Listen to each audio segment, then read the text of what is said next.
Graça e paz, graça e paz. Deus abençoe a todos. A exemplo das lamentações do profeta Jeremias e da maneira como que Deus o conduziu a expressões de louvor, a expressões de fé, de confiança na fidelidade de Deus, mesmo quando a situação se apresenta como alarmante e desesperadora, também Abacuque, o profeta, apresentou diante de Deus as suas queixas.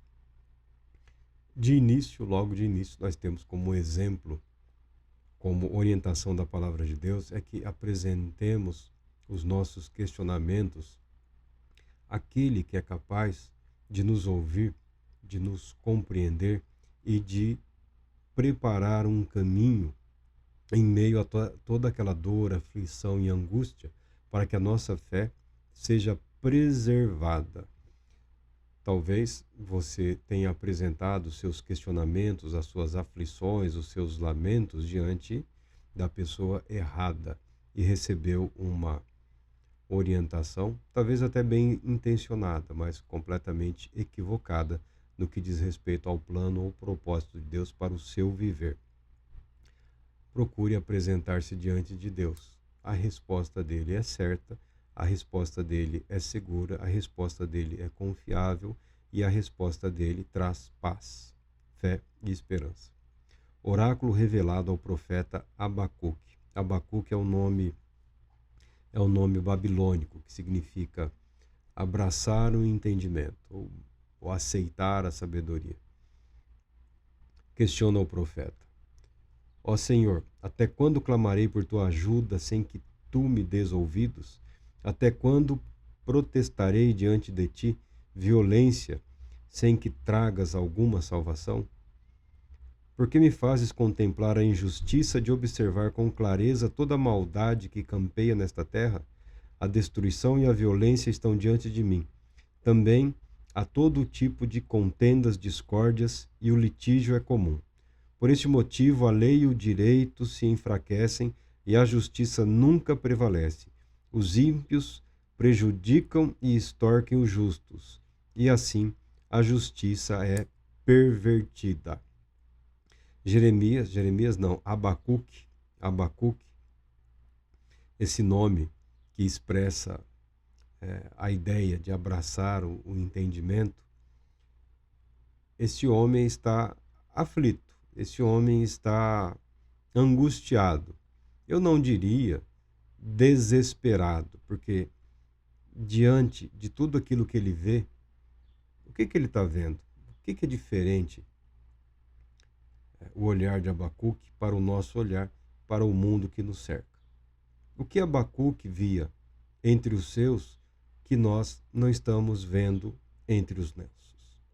Abacuque está vendo o que salta aos olhos, mas ele tem na sua mente, ele tem na sua estrutura emocional, psicológica e espiritual tudo o que o povo de Deus poderia e pode ser nas mãos de Deus.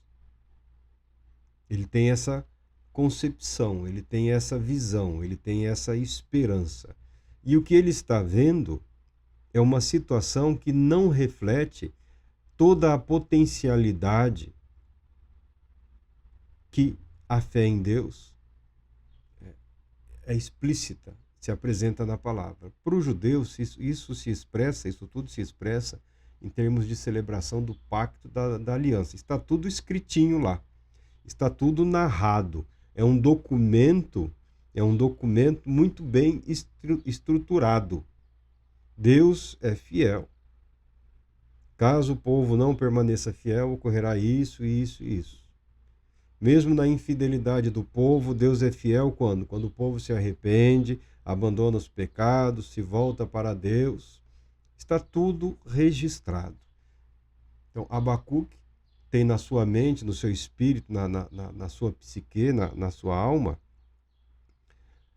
o entendimento da grandiosidade do poder de Deus, de tudo aquilo que Deus propôs realizar através daquele povo. E a triste situação em que o povo se encontrava, E ele pergunta: Senhor, até quando? Porque eu tenho que ver tanta destruição. E Abacuque é confrontado com a resposta de Deus. Abacuque é confrontado com a realidade. Não é só tudo que Deus poderia realizar caso o povo, é tudo que Deus pode realizar apesar de o povo. Alguns fazem aquelas orações baseadas em textos bíblicos, são bonitas, né? São bem costuradas, né? Se o meu povo que se chama pelo meu nome, né? Uma oração, um clamor, uma convocação. Mas se nós formos esperar o ideal, acabaríamos ficando igual a Abacuque, né? Construindo uma torre aí e ficar lá sentado esperando. A resposta de Deus para Abacuque é: estou agindo, apesar de o povo não estar em conformidade com o que eu propus, com o que eu estabeleci. Deus está agindo num processo de restauração, com vistas ao restabelecimento e à recondução. É o que ocorre muitas vezes na vida de muitas pessoas. Então contemplei as nações e atentei, maravilhai-vos, porquanto eis que realizo em vossos dias uma obra de tal magnitude que não conseguiríeis acreditar se tudo isso simplesmente lhes fosse contado. Eis que estou conduzindo os babilônicos, uma nação cruel, impetuosa e violenta, que marcha sobre a largura da terra, a fim de se apoderar de habitações que não lhe pertencem. É, pois, uma nação apavorante e terrível, que faz justiça com as próprias mãos, e todo o seu juízo e leis vem dela mesma. Deus respondeu para Abacuque: eu estou agindo. Mesmo em meio a tudo isso, o povo foi preservado nessa nação, nessa Babilônia, por esse povo terrível, cruel e perverso. Destruíram como gafanhotos sobre a terra, consumiram praticamente tudo. Mas mesmo em meio a tudo isso, houve uma preservação, houve uma preocupação de Deus em guardar para si um remanescente. Aí alguns criam essa tal teologia do remanescente, o remanescente fiel. Deus nunca abandonou, nunca abandonará aqueles que lhe são fiéis. Abacuque, ao ouvir de Deus a resposta, ele, no capítulo 3 aqui, no 2º, ele apresenta uma conclusão, um pensamento aqui. Então o Senhor me respondeu e ordenou: escreve a visão com toda a clareza possível em grandes tábuas, para que até o mensageiro que passa correndo a leia. Porquanto esta visão se cumprirá num tempo determinado no futuro. É uma visão que fala do fim e não falhará. Ainda que demore, aguarde-a confiante, porque ela certamente virá e não se retardará. Escreve, pois: eis que o ímpio está cada vez mais arrogante. Suas vontades não visam o bem, mas o justo viverá pela fé. O que nós vemos, o que você vê, o que o mundo, por assim dizer, tenta nos induzir a refletir ou concluir, é que Deus abandonou a sua criação. Cada um está pela sua própria força. É um salve-se quem puder. Não. Não. Não. Não é salve-se quem puder. É permaneça confiante na salvação de Deus. O justo, o justificado, vive pela sua fé num Deus que faz justiça, não tendo a mente conduzida pela maldade do mundo, pelas aflições do mundo, pelas dores do mundo. A Bíblia orienta que nós devamos tomar muito cuidado. Uma coisa é o discernimento. Uma coisa é a capacidade de compreendermos a atuação da maldade no mundo. Outra coisa é ficar por demais remoendo essa compreensão a ponto de correr o risco de ser seduzido por essa maldade. O Salmo aqui 37 fala: não te indignes por causa das más pessoas, nem tenhas inveja daqueles que praticam a injustiça. Nos de Abacuque, uma das coisas que estava alarmando Abacuque é que um instrumento que Deus estava utilizando para disciplinar o seu povo era uma nação das mais violentas e das mais idólatras que havia na face da terra, cuja legislação, cuja instituição social, política, nada tinha com a revelação de Deus. Senhor, o Senhor está usando o ímpio. Deus é o Deus de toda a terra, Ele usa quem Ele quiser. Alguns, vendo Deus usar o ímpio, falam, podem ser induzidos, ou são induzidos, ou decidem por si mesmos. Então não faz diferença. Então tanto faz. Para que se preservar? Para que se preocupar com a integridade? Para que se preocupar com a justiça? Para que se preocupar com a santidade? Para que controlar a língua se o bocudo está fazendo sucesso? Se o descarado está fazendo sucesso? Se o adúltero está fazendo sucesso? Se o doente lá, o louco, transtornos psíquicos, mentais aí, está fazendo sucesso? Por que vou eu cuidar em obedecer a Deus? Porque é agradável a Deus, porque é o único caminho estabelecido por Deus. Neste mundo, Deus usa de forma soberana quem Ele quer, nas situações e circunstâncias que Ele julgar as melhores, para que o plano e o propósito dele prospere. Isso não significa que Deus está justificando o erro. Deus nunca justificou o erro. É que a vontade de Deus se sobrepõe ao agir humano. Por isso que a Bíblia declara: todas as coisas cooperam para o bem daqueles que amam a Deus, que foram chamados segundo o seu propósito. Você pode não gostar, mas a Bíblia diz todas as coisas, tá? Não diz algumas coisas. Pois eles em pouco tempo secarão como o capim, e como a relva verde logo murcharão. Confia no Senhor e pratica o bem. Assim habitarás em paz na terra e te nutrirás com a fé.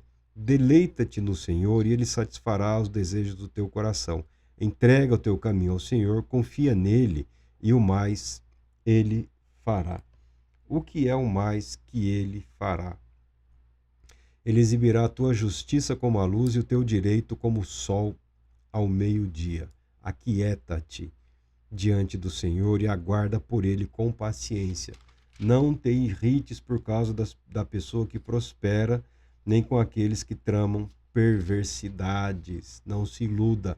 Não é o plano de Deus. Não é a vontade de Deus. Marco, mas o sujeito é o ímpio, ele é mentiroso, ele é trapaceiro, e tá bem, tá rico, tá milionário. E daí? E daí? E daí que o mentiroso prosperou? E daí que o ladrão prosperou? E daí que aquele que se apropriou de bens alheios prosperou? Isso não é final. Isso não é final. Isso também é um teste, sim. Não é problema meu, não é problema seu, não é problema nosso julgarmos a humanidade. O justo juiz é Deus e Ele julgará no momento oportuno, no momento adequado, no momento por Ele preparado. A nossa responsabilidade é não permitir que nesses momentos, que nessas situações, nós sejamos arrastados. Fazer oposição de forma obsessiva aos erros e ao pecado, muitas vezes acaba arrastando a pessoa para o erro e para o pecado. Como disse Abacuque, o justo viverá pela fé. A fé é o que nos conduz para além. Pode ser que esse ladrão se arrependa. Pode ser que esse mentiroso se arrependa. Pode ser que essas vidas que hoje são instrumentos de Satanás se convertam em instrumentos para Deus, para o louvor de Deus. Não é responsabilidade nossa decidir ou decretar o fim último da vida de absolutamente ninguém. Mas a sabedoria exige que nós não aceitemos os meios, os caminhos que não estão de acordo com a vontade de Deus. Ah, mas fez desse jeito e deu certo, mas esse é o jeito condenado por Deus. Então não deu certo. O que você está vendo é um grande erro, é um enorme erro, é um absoluto engano, é uma imensa fraude que não se sustentará. E conforme a palavra de Deus declara e nos orienta, o nosso caminho... Ah, mas eu entreguei a minha vida. Olha, isso é muito bonitinho. As pessoas confundem um pouco essa declaração pública de fé com entregar o caminho. Nós só entregamos o nosso caminho a Deus quando nós temos, de fato, a oportunidade de tomarmos a decisão de fazermos ou de seguirmos conforme a vontade de Deus no tocante a determinada questão na vida. Tá? Não é essa oração genérica, Senhor, conduza os meus caminhos. Não. Senhor, esta é a minha vida e o meu viver. Eu decido fazê-lo de acordo com a sua vontade. Essa é a entrega. É a vida, não é a declaração. Não é a oração, não é a meditação, não é a reflexão. É tudo isso. Mas inclui a vida, o trabalho, a família, os negócios, absolutamente tudo quando nos propomos e quando decidimos que absolutamente tudo na nossa vida será colocado em conformidade com a vontade de Deus e não a nossa. Quando renunciamos a nós, quando temos a oportunidade de decidir e decidimos, não a mim, Senhor, mas para a tua glória. Não o meu querer, Senhor, mas segundo a tua vontade. Essa é a entrega. Isso ocorre quase que diariamente na vida da maioria das pessoas. Isso não precisa ser algo desesperador, angustiante ou uma aflição imensa. Isso pode ser motivo de grande alegria. Isso pode ser motivo de vitórias diárias, de conquistas diárias, de uma vida que é edificada na fé, pelo agir em conformidade com a vontade de Deus, ainda que isso nos acarrete prejuízo, ainda que soframos tristezas e decepções, mas colocando a vontade de Deus como prioridade em tudo. A sabedoria de Deus revela que essa confiança resulta em paz, em alegria, e são recompensadas com imensa alegria e paz diante de Deus. Como diz o apóstolo Paulo, viver diante de Deus com a boa consciência, com a consciência tranquila. Deus Todo-Poderoso te abençoe, te proteja e te conceda paz, muita paz.